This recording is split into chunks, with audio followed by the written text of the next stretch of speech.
Hey y'all, welcome back to my channel. This week, I know you saw the topic. It's going to get really juicy. We're going to be discussing the topic, you're not crazy, your supervisor is gaslighting you. And I'm gonna give you some examples and I'm going to show you. First and foremost, gaslighting is a form of a tool they use to control you and keep you in line. That way you don't feel, brave enough to step out of your comfort zone or out of the box to stand up for yourself. It keeps you in line. Supervisors, their biggest tools, their tactics that they use when it comes to needing to take time off for illnesses or even for your children or emergencies. They will gaslight you. Ways that they'll gaslight you is, best believe when you return to work, you will be on that schedule for at least how many times, how many days you called in. So say you get every 5-6 days off and you called in for 2, best believe you're gonna be working for 8 days, 7-8 days. They're gonna make you make up for that time. And the first time it happens to you, you're really not even gonna notice it. You're kind of gonna be just like, what's going on with my schedule? Because sometimes they do work you like that if they need to, but just pay attention to the way that your schedule changes when you return from work after needing a couple days off for being sick.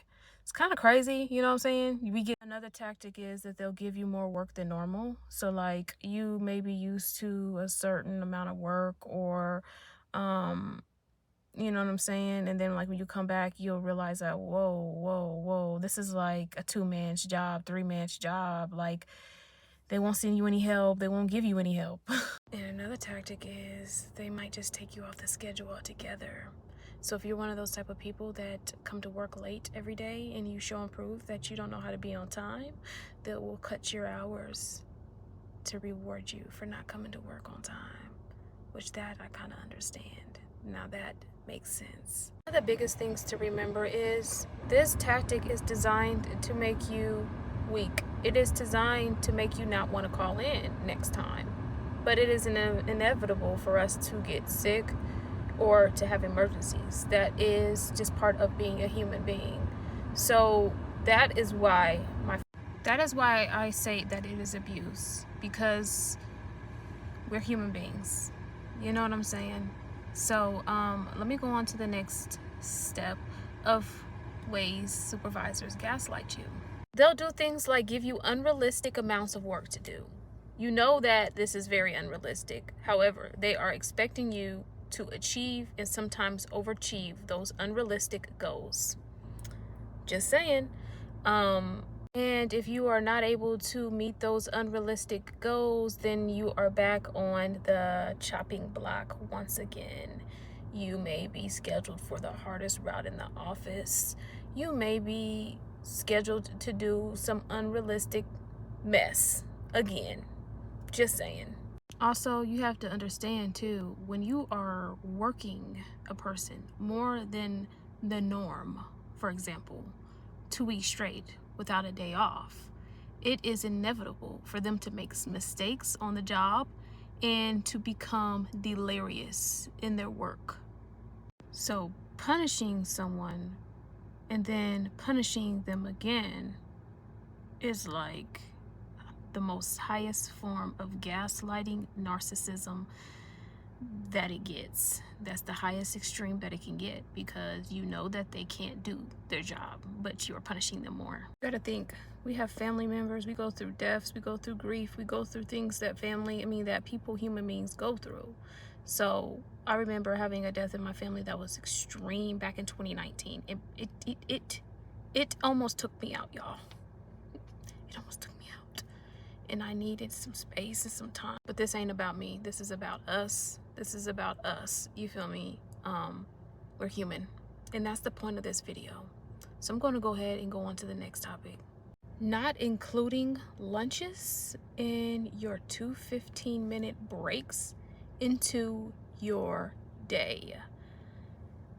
Have you ever experienced this, where your day is planned out for you, but your lunches and your breaks aren't included in it? When you do take your lunch in your 2:15 minutes, you are questioned about why it took you so long.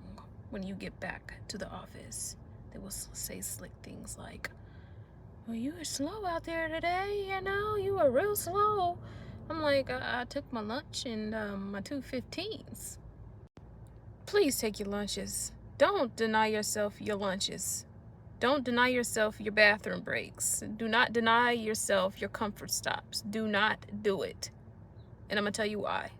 For one, you shouldn't be, taking a number 1 in bottles. That's number 1. You should not have to be doing that. And you can avoid that by forcing them to honor you the right to go to the bathroom. That's number 1. And number 2, you are not obligated to skip your lunch to satisfy your supervisor. You're just not. That is absolutely abusive. If you want to, fine. But just know they are expecting you to do that every time. I've heard people get bribed from their supervisor because they are in need of help. And they are used to you skipping your lunches. So they'll get mad at you if you decide, no, today I'm going to take my lunch today. It's a form of gaslighting, making you feel bad for being hungry. Okay, y'all. Another one is expecting you to finish the route in the same time that the regular person finishes their route. You know, the one that's been on the same route for about 10 years? Expecting you to finish in that same time frame on the first day that you do it or the second day that you do it. Now, we all know that that is impossible. It takes a good week of learning a route before getting good at it. It's like being on your first day at the job all over again. You don't learn a new route in one day. You just don't. Come on. It's gaslighting. They'll say things like, oh, so-and-so finishes it in, this amount of time. Why can't you? You know why I can't. You know why I can't. You're not going to gaslight me. Because I know that's what you're doing. And when you have a voice and you speak up about the things, kind of like what I'm doing, they'll do things like send everybody else help, send everybody else home, and leave you out there. Yeah, until the end of the day. Understand that, speaking on things comes with consequences. Comes with consequences now. I know. I just got done working about 11, 12 days straight, and then being forced to try to work another 14 days straight. Thankfully, I needed the money. That's what I got for today, y'all. Tell me what you think. Drop them down below. Tell me how you feel. Bye, Postal family. Peace.